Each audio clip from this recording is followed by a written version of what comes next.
BJP ಪಕ್ಷದ ರಾಜ್ಯಾಧ್ಯಕ್ಷರಾದ B Vijendra ಅವರು ಬಾಗಲಕೋಟೆ ನಗರಕ್ಕೆ ಪ್ರವಾಸ ಹಮ್ಮಿಕೊಂಡಿದ್ರು. ಮಾಜಿ ಶಾಸಕರಾದ ವೀರಣ್ಣ ಚರಂತಿಮಠ್ ಅವರ ಮನೆಗೆ ಆಗಮಿಸಿ ಉಪಹಾರ ಸೇವನೆ ಮಾಡಿದ್ರು.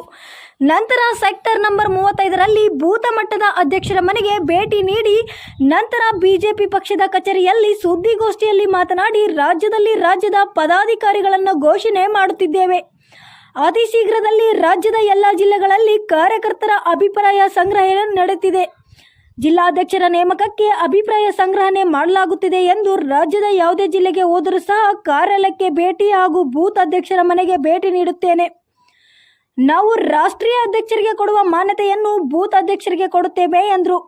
ಇದು ನಮ್ಮ ಪಕ್ಷದಲ್ಲಿ ಬಿಟ್ಟು ಎಲ್ಲೂ ಇಲ್ಲ. ಇದು ನಮ್ಮ ಪಕ್ಷದ ವಿಶೇಷ. ಬಾಗಲಕೋಟೆಯಲ್ಲಿ ಬೂತ್ ನಂಬರ್ 164ರ ಅಧ್ಯಕ್ಷ ಪ್ರಕಾಶ್ ಅವರ ಮನೆಗೆ ಭೇಟಿ ನೀಡಿದ್ದೇನೆ.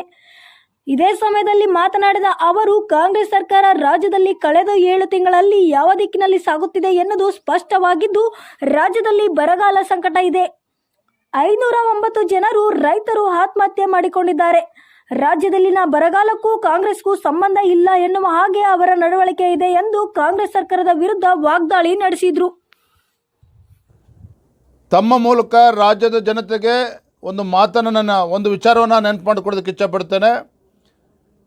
ಈ ಜವಾಬ್ದಾರಿಯುತ ಕಾಂಗ್ರೆಸ್ ಸರ್ಕಾರ ಎಷ್ಟು ಬೇಜವಾಬ್ದಾರಿಯಿಂದ ನಡೆದುಕೊಂಡಿದೆ ಅಂತ ಹೇಳಿದರೆ, ಜಿಲ್ಲಾ ಉಸ್ತುವಾರಿ ಸಚಿವರು ಅವ್ರು ಏನು ಮಾಡ್ತಿದ್ದಾರೆ ಅಂತೇಳಿ ಯಾರೂ ಕೂಡ ಗೊತ್ತಾಗ್ತಾ ಇಲ್ಲ.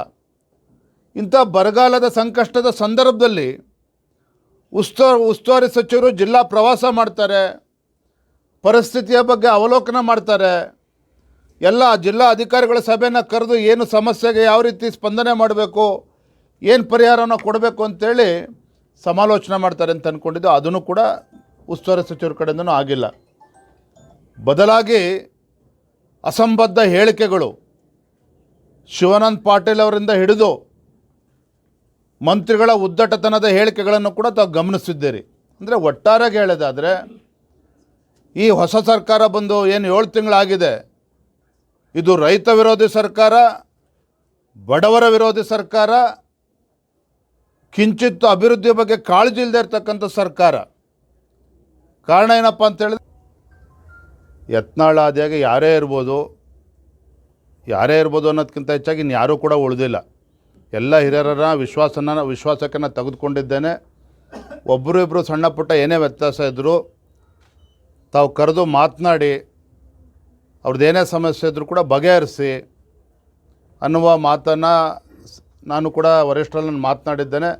ಯಾರದೇ ವಿರುದ್ಧ ಕ್ರಮ ಕೈಗೊಳ್ಳಬೇಕು ಅಂತಕ್ಕಂಥ ವ್ಯಕ್ತಿ ವಿಜೇಂದ್ರ ಅಲ್ಲ. ನಾನೊಬ್ಬ ರಾಜ್ಯದ ಅಧ್ಯಕ್ಷನಾಗಿ ನನ್ನ ಗುರಿ ಇರ್ತಕ್ಕಂಥದ್ದು ಮುಂದಿನ ಲೋಕಸಭಾ ಚುನಾವಣೆ. ಆ ಪುಣ್ಯಾತ್ಮ ನರೇಂದ್ರ ಮೋದಿಜಿಯವರು ಒಂದು ತಪಸ್ಸಿನ ರೀತಿ ಒಬ್ಬ ಪ್ರಧಾನಮಂತ್ರಿಯಾಗಿ ದೇಶದ ಅಭಿವೃದ್ಧಿ ಕೆಲಸಗಳನ್ನು ಮಾಡ್ತಾ ಇದ್ದಾರೆ. ಎಲ್ಲ ಹಿಂದುಳಿದ ವರ್ಗಗಳನ್ನು, ಎಲ್ಲ ಸಮಾಜಗಳಿಗೂ ಕೂಡ ಕಾರ್ಯಕ್ರಮಗಳನ್ನು ಕೊಟ್ಟಿದ್ದಾರೆ. ಒಂದು ತಪಸ್ಸಿನ ರೀತಿ ದೇಶವನ್ನು ಮುನ್ನಡೆಸ್ತಾ ಇದ್ದಾರೆ. ಆ ಒಂದು ತಪಸ್ಸಿನಲ್ಲಿ ನಾವು ಕೂಡ ಭಾಗಿಯಾಗಬೇಕು. ಈ ಕರ್ನಾಟಕ ರಾಜ್ಯದಿಂದ ಅವರಿಗೆ ಶಕ್ತಿ ತುಂಬತಕ್ಕಂಥ ಕೆಲಸ ಮಾಡಬೇಕು ಅನ್ನುವ ಉದ್ದೇಶ ಹಿಡ್ಕೊಂಡು ನಾವು ಎಲ್ಲರೂ ಕೂಡ ಕೆಲಸ ಮಾಡ್ತಿದ್ದೇವೆ. ಅದಕ್ಕೆ ಎಲ್ಲರೂ ಕೂಡ ಈಗಾಗಲೇ ಕೈ ಜೋಡಿಸಿದ್ದಾರೆ.